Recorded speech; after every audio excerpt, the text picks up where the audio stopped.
कभी कभी जीवन में ऐसा समय आता है जब मेहनत करने के बावजूद सफलता नहीं मिलती। धन रुक जाता है, कर्ज बढ़ जाता है, परिवार में कलह हो जाती है, व्यापार में गिरावट आने लगती है और शादी ब्याह जैसी शुभ बातें भी रुक जाती है। ऐसे कठिन समय में इंसान टूट जाता है, लेकिन अगर आप नवरात्रि की नवमी और विजयादशमी जैसे शुभ अवसरों पर माता रानी की शरण में कुछ छोटे छोटे उपाय कर ले तो आपकी किस्मत बदल सकती है। आज की इस वीडियो में हम विस्तार से समझेंगे कि कैसे नवमी और दशहरे के दिन किए गए ये उपाय आपके जीवन को सुख, समृद्धि और सफलता से भर सकते हैं। जय श्री श्याम दोस्तों, जय माता दी। आप सबका आपके अपने चैनल भक्ति की शक्ति पर दिल से बहुत बहुत स्वागत है। नवरात्रि का अर्थ ही है 9 रातें। ये 9 रातें पूरी तरह से देवी माँ की साधना और आराधना के लिए होती है। नवरात्रि केवल व्रत उपवास का नाम नहीं है, बल्कि यह आत्मशुद्धि और शक्ति साधना का पर्व है। शास्त्रों में कहा गया है, यत्र नार्यस्तु पूजयन्ते रमन्ते तत्र देवता। जहाँ नारी की शक्ति की, मातृशक्ति की पूजा होती है, वहाँ स्वयं देवता निवास करते हैं। हिंदू धर्म के शास्त्र में कहा गया है कि ये दिन शक्ति की उपासना, आत्मशुद्धि और नकारात्मक शक्तियों से रक्षा करने के लिए सर्वश्रेष्ठ होती है। ये पर्व आत्मविश्वास और शक्ति का प्रतीक है। इन दिनों में उपवास, ध्यान, भजन और पाठ करने से मन, वचन और कर्म की शुद्धि होती है। नवरात्रि के 9 दिनों में देवी माँ के 9 स्वरूपों की पूजा होती है और हर देवी का विशेष फल माना गया है। इस दिन देवी माँ की कृपा सबसे प्रबल मानी जाती है। नवमी पर कन्या पूजन और हवन का विशेष महत्व है। विजयादशमी दूसरा दिन, जो कि असत्य पर सत्य की विजय का दिन है। इसी दिन श्री राम ने रावण का वध किया था और माता दुर्गा ने महिषासुर का संहार किया था। इन दोनों तिथियों का संदेश है, जीवन में चाहे कितनी भी मुश्किलें आए, अंततः सत्य और भक्ति की जीत होती है। इन्हीं दिनों में किए गए छोटे छोटे उपाय भी बहुत प्रभावशाली सिद्ध होते हैं।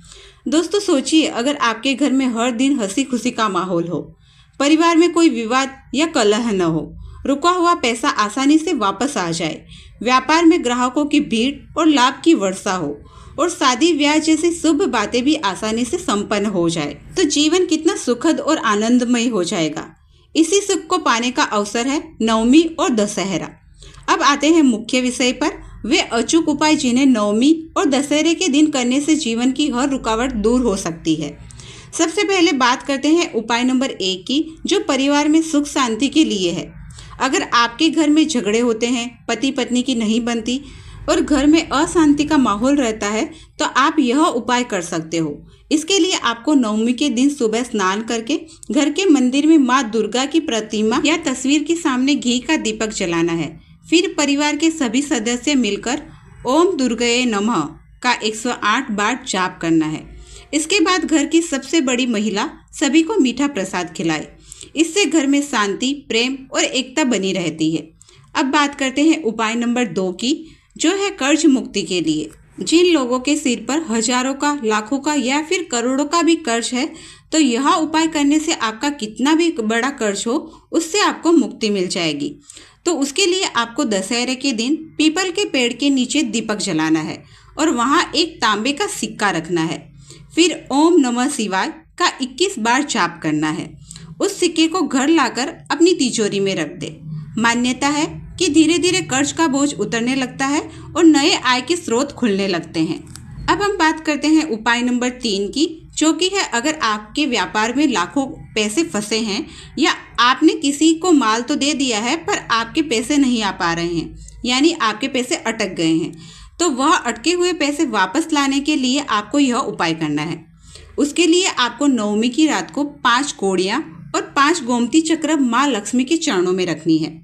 उन्हें हल्दी कुमकुम चढ़ाए और ओम श्रीम ह्रीम श्री महालक्ष्मी नमः का 21 बार जाप करना है। फिर इन कोड़ियों और गोमती चक्र को अपनी तिजोरी में रख देना है। यह उपाय रुका हुआ पैसा जल्दी वापस दिलाता है। अब हम बात करते हैं उपाय नंबर 4 की, जो कि है व्यापार में वृद्धि के लिए। अगर आपके व्यापार में मंदी है, आपका व्यापार ठीक से नहीं चल रहा है, ग्राहक आते तो है पर जितना सामान बिकना चाहिए उतना सामान नहीं बिकता है, या फिर आपको मुनाफा नहीं रहता है, तो आप यह उपाय कर सकते हो। उसके लिए आपको दशहरे के दिन अपनी दुकान या ऑफिस में एक नींबू लेकर उस पर सिंदूर लगाना है और दरवाजे पर रख देना है। फिर आपको ओम गज वस्त्राय नमः मंत्र का 21 बार जाप करना है। यह उपाय नकारात्मक ऊर्जा को हटाकर व्यापार में बढ़ोतरी लाता है। अब हम बात करते हैं उपाय नंबर 5 की, जो है जिसमें अगर आपकी शादी ब्याह में कोई रुकावट आ रही है, रिश्ते तो आते हैं पर कोई ना कोई कारण की वजह से बात आगे नहीं बढ़ पाती या फिर ग्रह नक्षत्र की अड़चन आ जाती है, तो आप ये उपाय कर सकते हो। इस उपाय से आपकी शादी ब्याह में जल्दी के योग बन जाएंगे। उसके लिए आपको नवमी के दिन माँ दुर्गा को लाल चुनरी, सिंदूर और मिठाई अर्पित करनी है। इसके बाद 9 कन्याओं को भोजन करवाना है और उन्हें उपहार देना है। मान्यता है कि यह उपाय विवाह में आ रही हर रुकावट को दूर करता है और जल्द ही शुभ समाचार मिलता है। दोस्तों, ये छोटे छोटे उपाय आपके जीवन को संवार सकते हैं। याद रखिए, श्रद्धा और विश्वास ही सबसे बड़ी कुंजी है। नवरात्रि की नवमी और विजयादशमी पर इन उपायों को पूरी निष्ठा से करें और फिर देखिए कैसे आपके जीवन की मुश्किलें धीरे धीरे खत्म होती चली जाती है। अगर आपको आज की जानकारी पसंद आई हो तो वीडियो को लाइक करें, अपने दोस्तों के साथ शेयर करें और आपके अपने चैनल भक्ति की शक्ति को सब्सक्राइब जरूर से करें। फिर मिलते हैं अगले वीडियो में ऐसे ही किसी उपाय और कथा के साथ में।